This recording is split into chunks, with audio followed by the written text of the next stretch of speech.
countdown for blast off. X minus 5, 4, 3, 2, X minus 1, fire.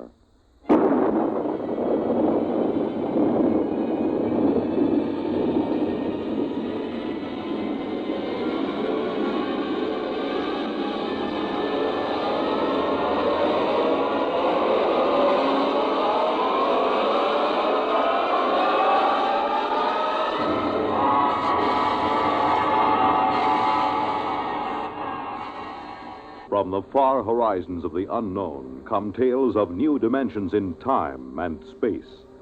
These are stories of the future, adventures in which you'll live in a million, could be years, on 1,000 maybe worlds.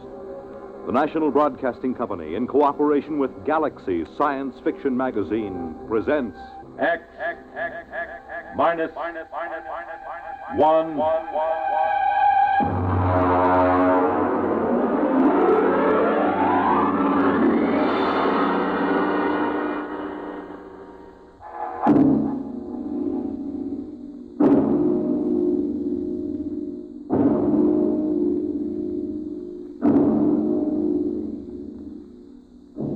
Can you predict the future? Can you tell what will come in 100 years? Or in 10? Or in the next minute? Tonight we present two ventures into the unknown. Two fantasies of the future, chosen from the works of one of our most brilliant young science fiction writers, Ray Bradbury. First, his story entitled, There Will Come Soft Rains.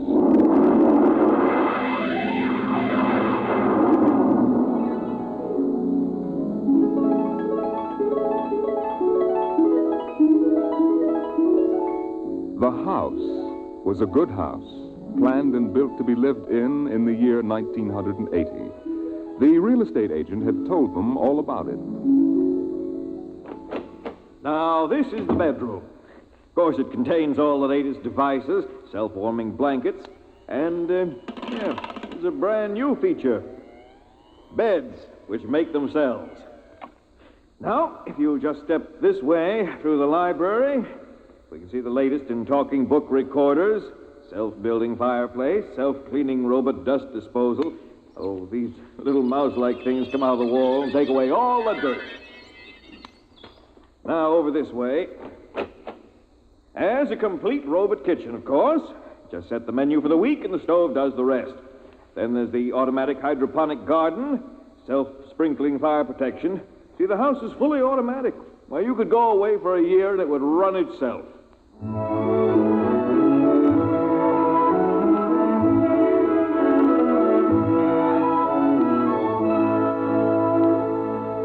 And so the family took the house. The man and the woman and the two children. A boy and a girl. And they lived contentedly, enjoying music and poetry and the rich, warm things in life. And the house fed them and slept them and entertained them. It made a good life for them.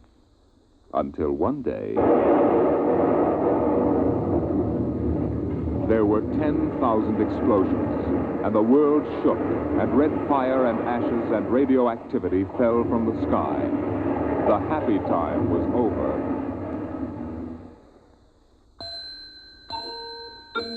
Tick-tock, 7 o'clock, time to rise, open your eyes. Tick-tock, 7 o'clock, time to rise, open your eyes. But the house lay empty. The clock talked to the empty morning. In the kitchen, the stove sighed and ejected from its warm interior 8 eggs, sunny side up, 12 bacon slices, 2 coffees, and 2 cups of hot cocoa. 7-9, breakfast time, come and dine. 7-9. Today is April 28th, 1985. Today, remember, is Mr. Featherstone's birthday. Insurance, gas, atom heat, and electricity bills are due. In the walls, relays clicked, memory tapes glided under electric eyes, recorded voices moved beneath steel meters. 8-1, run, run, off to school, off to work, run, run, tick-tock, 8 o'clock, 8 o'clock, But no doors slammed. No carpets took the quick tread of rubber heels. At 8:30, the eggs began to shrivel.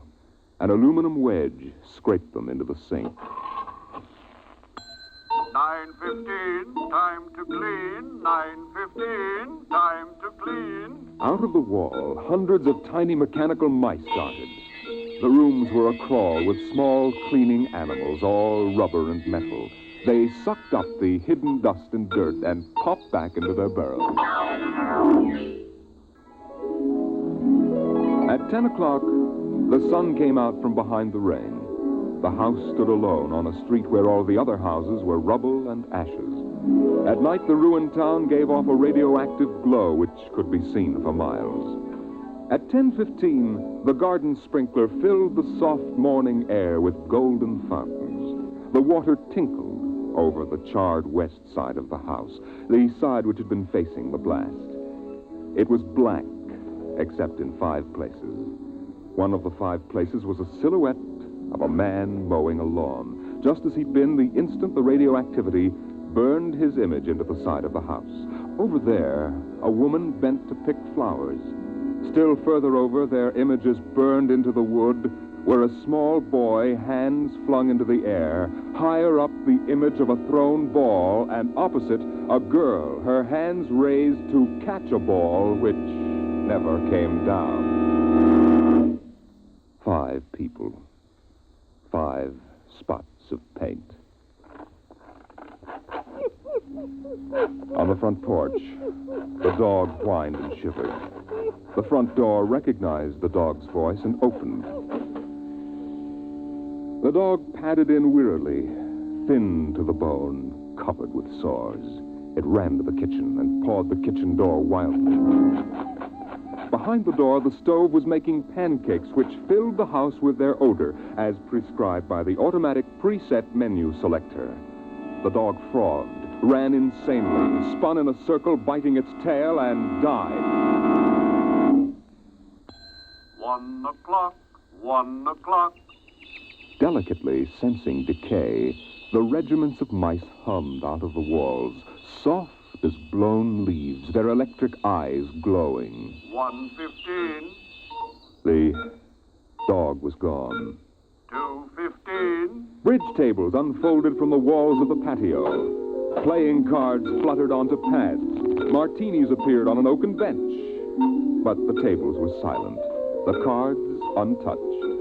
5 o'clock, 6 o'clock, 7 o'clock, 8 o'clock, 9 o'clock. Dinner was made, ignored, flushed away. Dishes were washed. In the study, the tobacco stand produced a cigar with half an inch of gray ash upon it, smoking, waiting, waiting. The hearth fire bloomed out of nothing. 9 o'clock, 9 o'clock. The beds began to warm their hidden circuits, and the phonograph spoke from beside the fireplace. Mrs. McClelland, what poem would you like to hear this evening? Mr. McClelland? Since you express no preference, I shall select at random from among your favorites. Sarah Teasdale, There Will Come Soft Rains. There will come soft rains, and the smell of the ground, and swallows circling with their shimmering sound, and frogs in the pools singing at night, and wild plum trees in tremulous white. Robins will wear their feathery fire, whistling their whims on a low fence wire, and not one will know of war. Not one will care at last when it is done. Not one would mind, neither bird nor tree, if mankind perished utterly. And spring herself, when she woke at dawn, would scarcely know that we were gone. The phonograph finished the poem. The empty chairs faced each other between the silent walls. At 10 o'clock that evening, the house began to die. The wind blew the bough of a falling tree into the kitchen window, smashing it. A bottle of cleaning fluid crashed on the stove.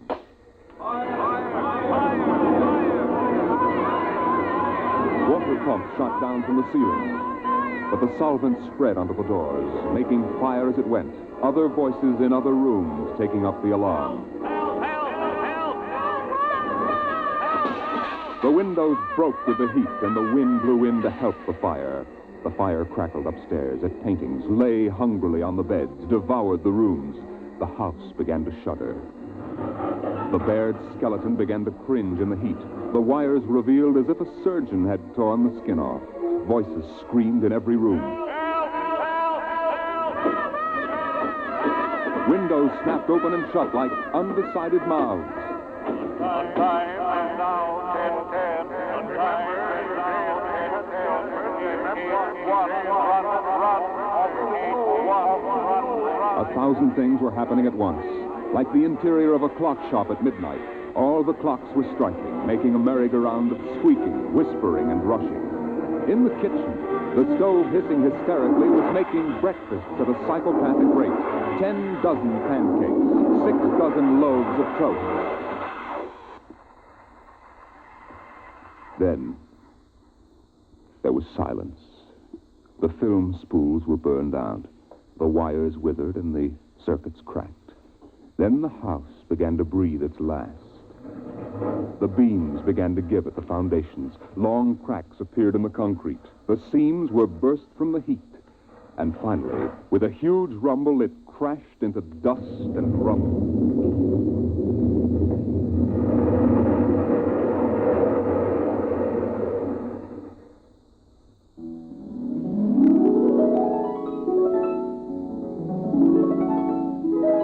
Dawn shone faintly in the east. In the ruins of the house, only one wall remained standing. And within the wall, even as the sun rose to shine upon the burning rubble, a voice spoke again and again and again. No one would mind, neither bird nor tree, if mankind perished utterly. And spring herself, when she woke at dawn, would scarcely know that we were gone. That we were gone. That we were gone. That we were gone. Today is April 29th, 1985. Today is April 29th, 1985. Strange are the uses of providence. Is this how the end will come for mankind, with 10,000 explosions and a flash of radioactive gas? Or will destruction come more subtly, extended to us gently and innocently in, let's say, the hand of a child? Who knows in what manner 0 hour may arrest the world we know?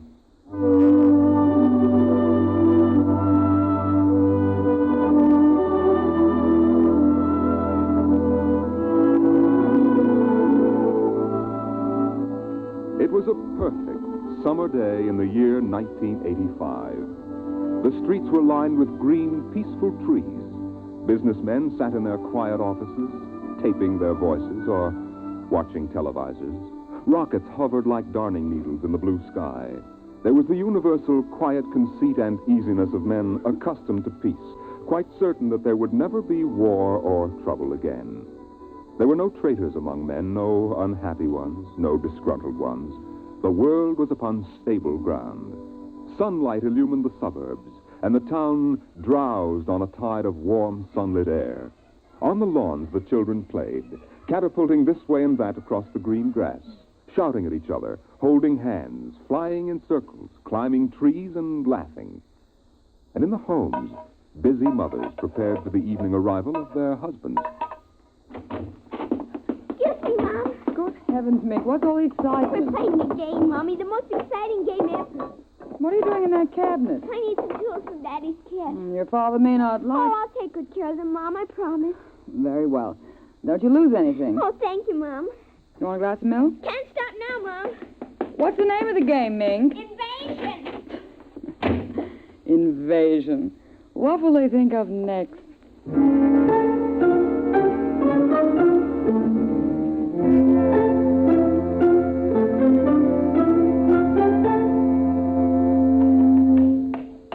Now this, and this, and Now put that there and bring that over here. Oh, no, you ninny. Now get back while I fix this. There, they want it this way, see? Here, just let me fix it. Oh, Mink, it's that smarty pants Joseph Connors. Don't let him play. He's 12 years old. Don't worry, I won't. What you playing, Mink?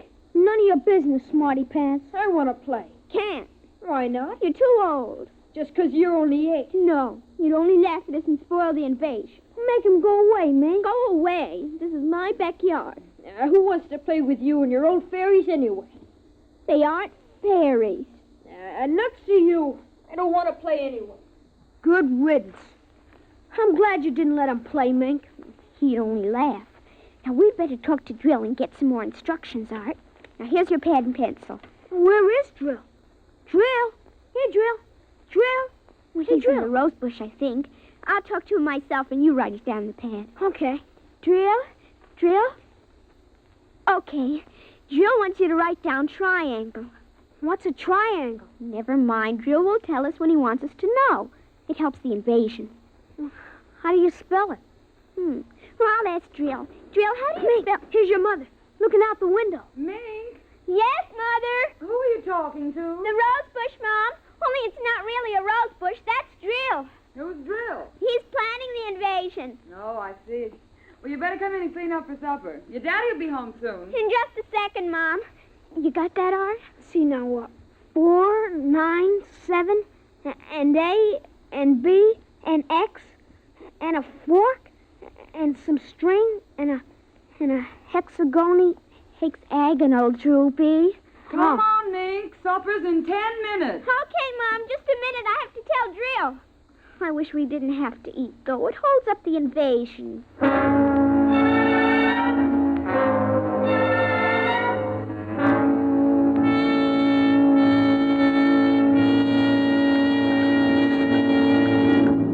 Mink, for heaven's sake, slow down. You'll choke on that soup. I can't, Mom. It's a matter of life and death. What's a matter of life and death? The invasion. What invasion is that? Oh, just some silly game the children have been playing. Well, whatever it is, Mink, it'll wait until you've finished your supper, I'm sure. I don't want any more. You've barely touched anything. Oh, but Drill is waiting for me, Daddy. Drill? Who's Drill? He lives in a rose bush in our backyard. Imagination, Henry. Such nonsense. I've got to run now. You'll sit through dessert, young lady. Oh, gee, Daddy. And while you're at it, tell me more about this new game. It's Martians invading Earth, Daddy. What? Well, not exactly Martians, Daddy. They're from... Well, gee, I don't know. From up. And from inside that little head of yours. You're laughing at me. Drill said you would. You'll kill Drill and everybody. Oh, I didn't know you could kill a Martian. But it's not really a Martian, Mom. Maybe he's from Jupiter or Venus, even. Imagine. They couldn't figure out a way to attack the Earth. We are impregnable. Impregnable, dear. Well, that's the word Drill said, Well, anyway, that was the word, Mom, the same word. Anyway, so we're helping them. Now, who's helping who? Well, the kids are helping the Martians. Oh, fifth column, eh? Well, Drill says in order to make a good fight, you got to have a new way of surprising the people. That way you win. And he says also you got to have help from your enemy. Pretty slick, those Martians, using the kids for a fifth column, eh, Mary? And hiding under rose bushes, too, Henry. Don't forget that. Well, that's because grown-ups never look under rose bushes. Only kids. Oh, I see. Well, finish your fruit, darling. You can play for an hour afterward. Mary. Oh, it's so nice out, Henry. There's no school tomorrow. Very well. Till 8 o'clock. Drill says after the invasion we can stay up as late as we want. No more bets, either. Oh, is that We so? can watch all the grown-up televisor shows. I don't wonder this invasion has caught on among the kids. Well, some of the kids are giving us trouble, like Dale Britz and Petey Jarek. They're growing up, so they won't believe in the invasion. They make fun, worse than parents, even. I hate them worst. We'll kill them first. I hope you're saving your father and me for last. But Drill says you're dangerous. What? But I think they'll let me keep you because I'm helping so much. I'll talk to Drill. Maybe we won't have to kill you. Mary, I think this nonsense has gone far enough. Can I go out now, please? Well, run along, dear.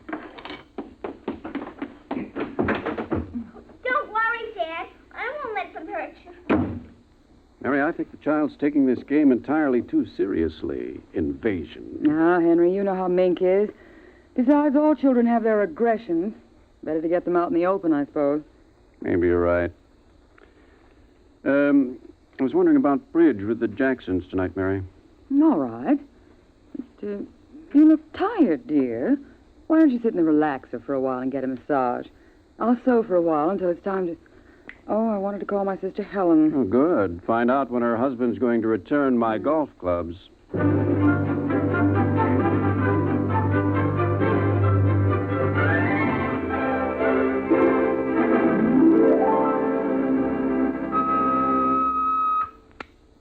Televisor. Would you please connect me with Mrs. Helen Rogerson on Channel 7 2Z, Pittsburgh, Pennsylvania. What is your channel, please? 817X, New Rochelle, New York. Thank you. Just a moment. Go ahead. You can see your party now. Hello, Mary. How are things in New York? Fine, Helen. How are things in Pittsburgh? You look tired. Oh, I've been having a terrible time with the children. Sick? No, just underfoot. They've got a new game that's got me just about crazy. It's called Invasion. Did you say invasion? That's right. Well, isn't that strange? My Mink is playing it, too. My boy Tim is all involved with some imaginary fellow named Drill who's running the invasion. Must be a new password. Mink likes him, too. How do you suppose these games start? My backyard looks like a scrap drive. They've got every conceivable kind of mechanical gadget arranged out there. I talked to Josephine Schiller in Boston, and she says her kids are wild about it, too. It's sweeping the country. Remember when it was the Roomba? Please, dear, I'm not that old. Mommy! Oh, please, Mickey, I'm on the televisor. Come on, see your Aunt Helen. Hello, Ming. Hi, Aunt Helen. Look what I've got. What is it, honey? Well, it's a yo-yo. Look when I unroll it. See? Well, Helen, look, it vanished. Where did it go? Into another dim... She means dimension. I say the darndest things. My Timmy brought one home, too. I can't figure out how they work. Make it reappear, honey. There. See, it's easy. Where'd you get it, dear? Drill gave it to me, Mom. Mink? Bye, Aunt Helen. Gotta run now. Mink, you come back here. I want to talk to you. Here's Mom. 0 hour, 5 o'clock. Mink! Bye! Oh, I can't understand it. The child's never been so unruly. Helen, do you suppose that... What? Nothing. Just a wild thought that... Say, the reason I called, I want to get that black and white cake recipe. And Henry wants his golf clubs. I don't know what he'll do if What was that? I don't know. One of the children must have been hurt. I'll have to run and see. Call me back tonight, will you? All right, Mary. Bye. Mink, come here. Yes, Mom. What is it? Who screamed? Peggy Ann. All right, what happened? Well, she got scared and went home. Did you hit her? No, she just got scared. She's a scare baby anyway. We won't let her play anymore. She's getting too old. Now, Mink, tell me why she cried. No, I can't. Mink, you'll answer me this instant or come inside. I've had enough of this nonsense. Gee, I can't quit now, Mom. It's almost 0 hour. Then tell me what frightened Peggy Ann. Okay, she saw Drill. Drill? He almost came through. He was just testing. Through what? Well, those pipes and things we set up. She looked into one of the pipes and screamed. I guess she saw Drill. And no one hit her? Uh-uh. Very well, Mink. I'll call Peggy Ann's mother and see how she is. And I'll call you for your bath in half an hour. Your father and I want to go out tonight. You won't be able to go out, Mom. Why not? 0 hours, 5 o'clock, Mom.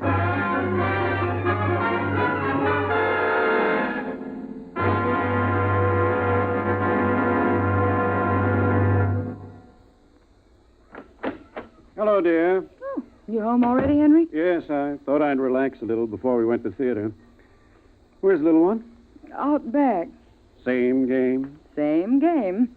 They've got a stack of pipes and hammers and spoons a mile high out there. Children, why do we have them? Yeah, strange little creatures, aren't they?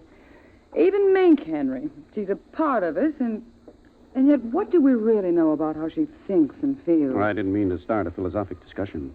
Kids are such a queer mixture of love and hate, though. Even normal, healthy kids. They need you and they're dependent on you, and yet they resent that dependence. You sound like a child psychology course I once took. I wonder if they ever really forgive the whippings and the commands we have to give them sometimes. I wonder if we ever forgot them when we were children. Look, I'd like to discuss this with you, dear, but we do have a theater date, and it's almost 5 o'clock now. What's happened to the kids? They're so quiet. When children are quiet, you know there's some mischief. What's that sound? I don't know.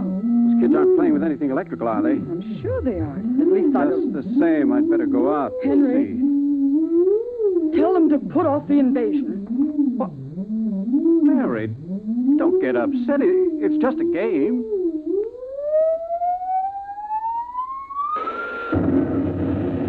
Good Lord, what's that?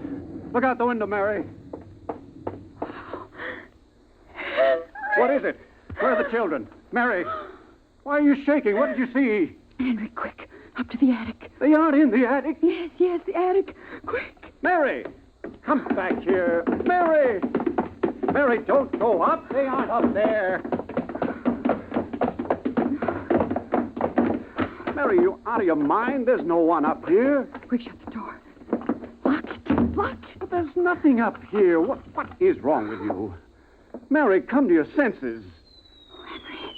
Henry's got to stay here and hide. What are you talking about? I saw it through the window, Henry. It was horrible. What? Oh, Henry, it is an invasion. Mary, for heaven's sake, let's get down out of this attic and talk this over sensibly. I want to find out if Mink is all right. She's all right. I saw her. She was leading them around the corner of the house. Leading who? The kids? Shh. Listen. It's nothing. Listen. Huh? The front door. They're coming. Good Lord, those kids sound like 50 men with boots on. No, not men. Oh, please, God, don't let them find us. Don't let them please, God. I don't understand. Who's there? Shh, don't shout there. Who's down there? I demand that you answer me. They're coming. The whole house is shaking. Who? Who's there? Please, be quiet. They might go away. Henry? Henry? Mom? Dad? Are you in the attic?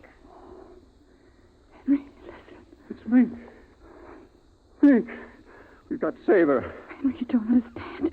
She's leading them. What? She's leading them. She's on their side. Oh, please, God, forgive them. The children on their side? Oh, she told us, but we wouldn't believe her. Henry, they're coming out. Mom? Dad, we know you're in there. Well, I guess you better melt the lock, Trill. Henry, the lock. It's melting. The door. Oh, dear God. Mom? Dad? Oh, I see you now. Peekaboo!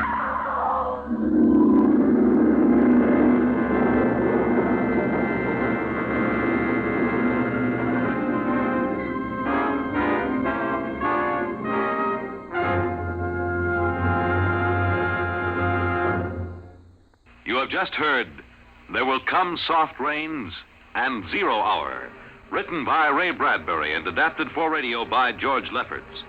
Featured in the first story as narrator was Norman Rose. 0 Hour featured Denise Alexander as Mink and Rita Lynn and Roger DeKoven as her mother and father. Music by Albert Berman. This is Fred Collins speaking. X-1 was directed by Edward King and is an NBC Radio Network production.